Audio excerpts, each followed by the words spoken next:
Disease screening in early pregnancy plays a vital role for the well-being of pregnant women and their babies. We can provide screening in early pregnancy to determine whether a pregnant woman or a baby is at risk of having a serious condition. This can be done through the detection of certain risk factors, together with risk assessment. For cases identified to be at increased risk, we can then undertake appropriate preventive measures. Down syndrome is a serious condition that can be detected with screening in early pregnancy. People with Down syndrome have one more chromosome 21 than normal people. So in total, there are 47 chromosomes instead of 46.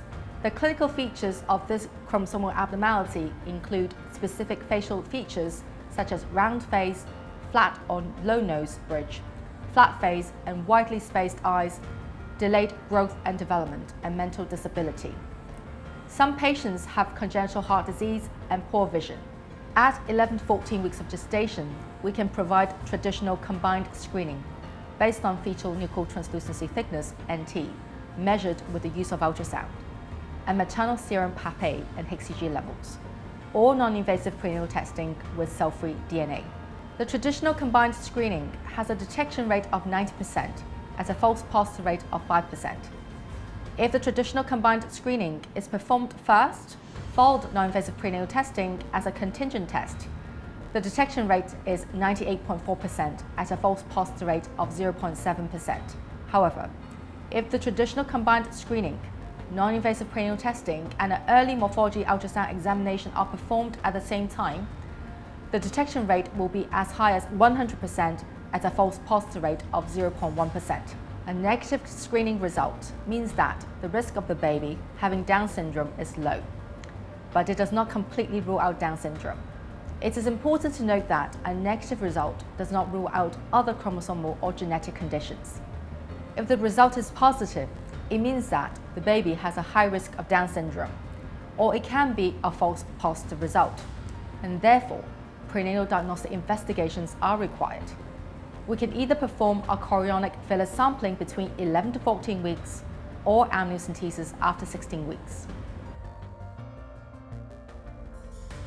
Preeclampsia is a serious pregnancy complication presenting with hypertension and maternal organ dysfunction. This condition affects approximately 2 to 5% of pregnant women worldwide. The exact cause of preeclampsia is unclear, and studies have shown that it is likely to be related to poor placental function. When there is placental insufficiency, then the placenta cannot provide enough blood and nutrients to the baby, and this can lead to fetal growth restriction. In severe cases, the condition can lead to premature birth, placental abruption, and for the pregnant women, there could be multi-organ dysfunction, for example, impaired liver and kidney function.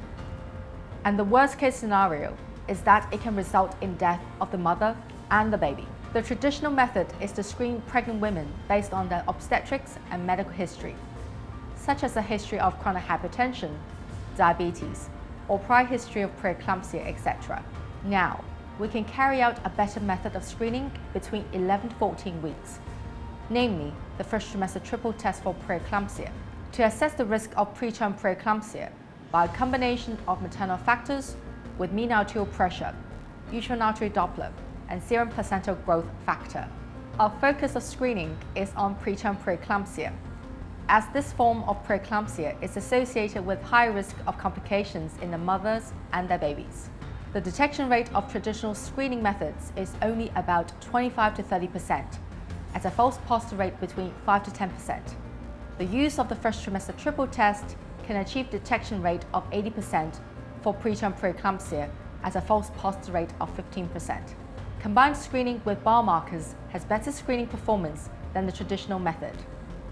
For pregnant women whose screening results indicate that they are at high risk, we recommend starting aspirin at 160 milligrams to be taken every night from before 16 weeks until 36 weeks to prevent preterm preeclampsia. This can reduce the rate of preterm preeclampsia by 62%. It is important to be compliant with aspirin, as taking 90% of all the aspirin tablets until 36 weeks can reduce the rate of preterm preeclampsia by 76%. We would also recommend that high-risk women should have regular antenatal checkups, self-monitor their blood pressure every day, and undertake moderate intensity physical activities and consume a heart-healthy diet in order to minimize the risk of preeclampsia.